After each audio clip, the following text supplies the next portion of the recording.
देख रहे हैं सत्य हिंदी का 2 बजे का बुलेटिन और मैं हूं आपके साथ कृति सिंह। ईरान इसराइल जंग को 1 महीना पूरा हो चुका है। अब ईरान के प्रति ट्रंप के रुख तो कभी कभी नरम दिखाई पड़ जाते हैं, लेकिन खाड़ी देशों की मांग है कि ईरान के साथ और ज्यादा सख्ती बरती जाए और ये महायुद्ध चलता ही रहे। नेतन्याहू ने भी खाड़ी देशों को लेकर चेताया है। ऐसे में अब ट्रंप खाड़ी देशों से भी ईरान युद्ध के लिए खर्चे की मांग कर सकते हैं। इन सब खबरों पर चर्चा करेंगे, लेकिन पहले देखते हैं हेडलाइंस। ट्रंप का नया प्लान, अरब देशों से दिलवाएंगे ईरान जंग का खर्च। खाड़ी देशों की मांग, ईरान के खिलाफ जारी रहे महायुद्ध। नेतन्याहू बोले ईरान पर हमले तेज करवाना चाहते हैं खाड़ी देश। अमेरिका के पूर्व अधिकारी स्टेंगल ने की ट्रंप की कड़ी आलोचना। ईरान का दावा, यूएस इसराइल का MQ-9 रीपर ड्रोन कर दिया तबाह। अब खबरें विस्तार से। अमेरिका के राष्ट्रपति डोनाल्ड ट्रंप अब अरब देशों से कह सकते हैं कि वे ईरान के खिलाफ हो रही जंग का खर्च उठाएं। व्हाइट हाउस की प्रेस कॉन्फ्रेंस में इस बात के संकेत मिले हैं। प्रेस कॉन्फ्रेंस में ट्रंप की प्रवक्ता कैरोलिन लेविट से पूछा गया कि 1990 के खाड़ी युद्ध के जैसे ही क्या अब अरब देशों के भी युद्ध को खर्चा देना होगा। इस पर उन्होंने कहा कि ट्रंप इस आइडिया में दिलचस्पी रखते हैं। हालांकि उन्होंने ये भी कहा कि ट्रंप खुद ही जल्द इस पर कुछ बड़ा बयान दे सकते हैं। ट्रंप जहां जंग रोकने की सोच रहे हैं, वहीं सऊदी अरब और यूएई के नेतृत्व में खाड़ी देशों ने राष्ट्रपति ट्रंप पर दबाव बनाना शुरू कर दिया है। इन देशों का कहना है कि 1 महीने की बमबारी के बाद भी ईरान अभी पूरी तरह कमजोर नहीं हुआ है। अधिकारियों के मुताबिक खाड़ी देशों को लगता है कि ईरान की ताकत को कुचलने का ये एक ऐतिहासिक मौका है। हैरानी की बात तो ये है कि यही देश युद्ध की शुरुआत में अमेरिका से काफी नाराज थे।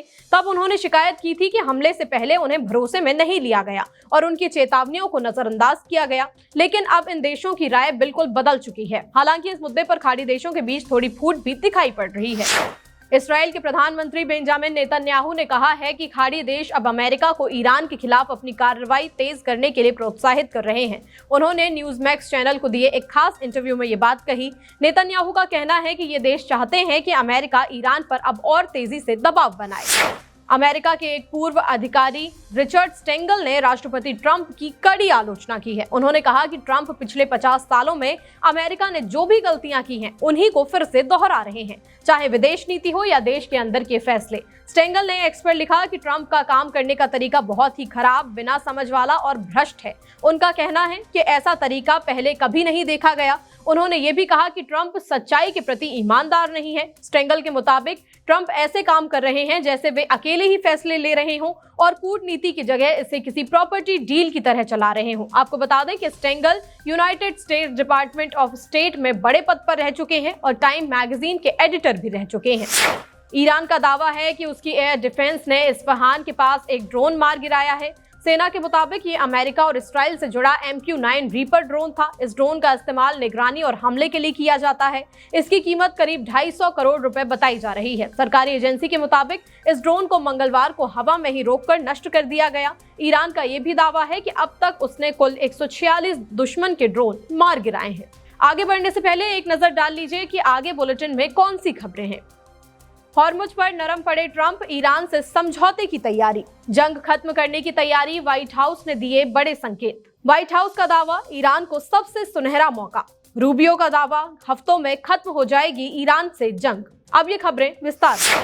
ईरान और अमेरिका के बीच चल रही भीषण जंग को लेकर एक बहुत बड़ी खबर आ रही है। वॉल स्ट्रीट जर्नल की रिपोर्ट के मुताबिक राष्ट्रपति डोनाल्ड ट्रंप अब इस सैन्य अभियान को खत्म करने के लिए तैयार हो गए हैं। ट्रंप ने अपने करीबियों से कहा है कि वे अब और इंतजार नहीं करना चाहते। हैरानी की बात तो ये है कि ट्रंप ने अब एक बड़ी शर्त में ढील दे दी है। उन्होंने कहा है कि अगर हॉर्मुज की खाड़ी पूरी तरह नहीं भी खुलती तो भी वे युद्ध रोकने को राजी हैं। हॉर्मुज को फिर से खोलने का मुश्किल काम वे भविष्य के लिए छोड़ सकते हैं। व्हाइट हाउस का कहना है कि ट्रंप हर हाल में 6 अप्रैल की डेडलाइन से पहले ईरान के साथ समझौता करना चाहते हैं। ट्रंप को लगता है कि अब बातचीत की मेज पर लौटने का सही समय आ चुका है। वहीं दूसरी तरफ इसराइल के प्रधानमंत्री बेंजामिन नेतन्याहू ने भी कहा है कि इस युद्ध ने अपने आधे से ज्यादा लक्ष्य हासिल कर लिए हैं। यानी इसराइल का भी बयान बताता है कि वे भी अब मिशन के आखिरी पड़ाव पर पहुंच चुके हैं। अब सबकी नजरें 6 अप्रैल की उस तारीख पर टिकी हैं जिसे ट्रंप ने समझौते के लिए चुना है। व्हाइट हाउस की प्रेस सचिव कैरोलिन लेविट ने युद्ध रोकने के संकेत दे दिए हैं। उन्होंने कहा है कि संकेत दिया है कि अगर हॉर्मुज की खाड़ी पूरी तरह नहीं भी खुलती तो भी राष्ट्रपति ट्रंप ईरान के साथ युद्ध खत्म कर सकते हैं। प्रेस सचिव कैरोलिन लेविट ने कहा कि इस सैन्य ऑपरेशन का मुख्य मकसद हॉर्मुज की खाड़ी को फिर से खोलना है। लेविट के मुताबिक राष्ट्रपति डोनाल्ड ट्रंप इस जंग को रोकने के लिए अब कुछ शर्तों में ढील देने के लिए तैयार है। व्हाइट हाउस की प्रेस सचिव कैरोलिन लेविट ने कहा है कि ईरान की सैन्य ताकत 90% खत्म हो चुकी है और पर्दे के पीछे समझौते की बातचीत जारी है। लेविट का दावा है कि ईरान के खिलाफ अमेरिकी सैन्य ऑपरेशन पूरी तरह कामयाब रहा है। उन्होंने बताया कि अब तक ईरान के 11,000 से ज्यादा सैन्य ठिकानों को तबाह कर दिया गया है। इस भारी बमबारी की वजह से ईरान की हमला करने और खुद को बचाने की ताकत अब लगभग खत्म हो चुकी है। लेविट ने दावा किया है कि इस भारी तबाही को देख अब ईरानी सरकार जंग खत्म करने के लिए बेताब है। लेविट ने यह भी बताया कि राष्ट्रपति ट्रंप ने ईरान के बिजली घरों और ऊर्जा ठिकानों पर होने वाले हमलों को फिलहाल 10 दिनों के लिए टाल दिया है। उन्होंने इस मौके को ईरान के लिए एक बड़ा अवसर बताया। लेविट ने कहा कि ईरान के शासन के पास अमेरिका के साथ एक अच्छी डील करने का ये पीढ़ी में एक बार मिलने वाला सुनहरा मौका है। अमेरिका और ईरान के बीच चल रही जंग अब अपने आखिरी दौर में पहुंचती दिख रही है। अमेरिकी विदेश मंत्री मार्को रूबियो ने बड़ा दावा किया है कि ईरान में अमेरिकी सेना के ज्यादातर लक्ष्य अगले कुछ हफ्तों में पूरे कर लिए जाएंगे। उन्होंने साफ कहा कि इस युद्ध को खत्म करने में अब महीनों का समय नहीं लगेगा। रूबियो के मुताबिक अमेरिकी सेना ईरान के हथियार बनाने वाले कारखानों को लगभग तबाह कर चुकी है। इसके साथ ही ईरान के मिसाइल लॉन्चर्स को भी भारी नुकसान पहुंचाया गया है। रूबियो ने अल जजीरा को बताया कि जैसे ही ये सैन्य लक्ष्य पूरे हो जाएंगे इस ऑपरेशन का मकसद भी पूरा हो जाएगा। हालांकि उन्होंने ये साफ नहीं किया कि इसमें कितने हफ्ते लगेंगे, लेकिन उन्होंने इसे हफ्तों का मामला ही बताया। बुलेटिन में खबरों का सिलसिला जारी है, लेकिन अब खबरें हमारे देश भारत से जुड़ी। बड़ी खबर, भारत आ रहे ईरानी विमान पर अमेरिकी हमला। पश्चिम एशिया में छिड़ी जंग में 8 भारतीयों की मौत। बिहार के शीतला मंदिर में भगदड़, 8 महिलाओं की मौत। आम यूजर्स पर निशाना, आपकी पोस्ट पर भी आ सकता है सरकारी नोटिस। ईरान के मशहद एयरपोर्ट पर अमेरिकी हमले में महान एयर का विमान तबाह हो गया। ये विमान भारत से दवाइयां लेने दिल्ली आने वाला था। ईरानी अधिकारियों का दावा है कि ये विमान कोई सैन्य विमान नहीं बल्कि एक मानवीय मिशन पर भारत जाने वाला था। इस विमान को इसी हफ्ते दिल्ली पहुंचना था ताकि वहां से जरूरी दवाइयां और मेडिकल सप्लाई ईरान ले जाई जा सके। ईरान के मुताबिक हमले की वजह से अब ये मिशन अधर में लटक गया है। रिपोर्ट के मुताबिक इस विमान को कल यानी कि 1 अप्रैल को नई दिल्ली के इंदिरा गांधी अंतर्राष्ट्रीय हवाई अड्डे पर उतरना था। ईरान के नागरिक उड्डयन संगठन ने इस हमले की कड़ी निंदा करते हुए इसे युद्ध अपराध करार दिया है। पश्चिम एशिया के युद्ध में अब तक 8 भारतीयों की जान जा चुकी है और एक भारतीय अब भी लापता है।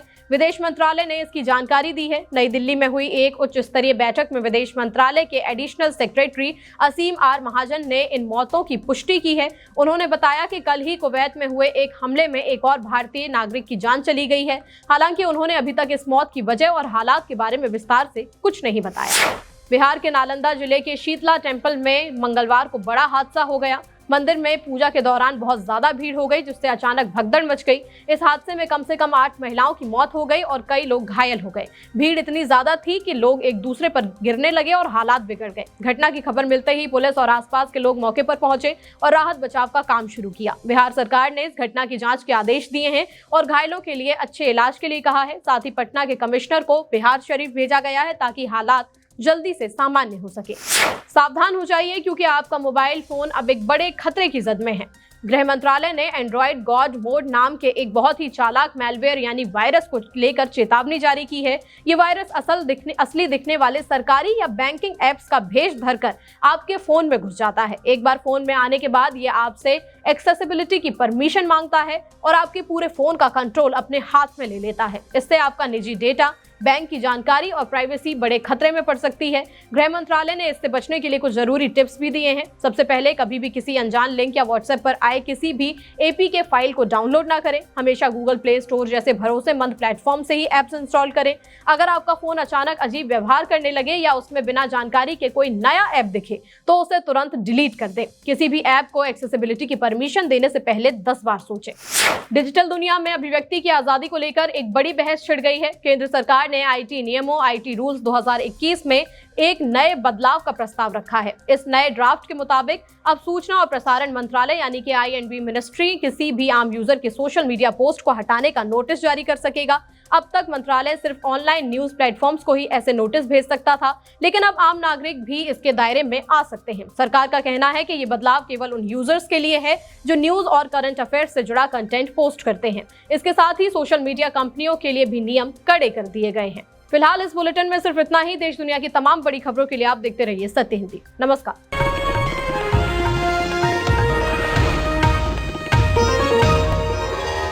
Copyright disclaimer under Section 107 of the Copyright Act 1976. Allowance is made for fair use for purposes such as criticism, comment, news reporting, scholarship, and research.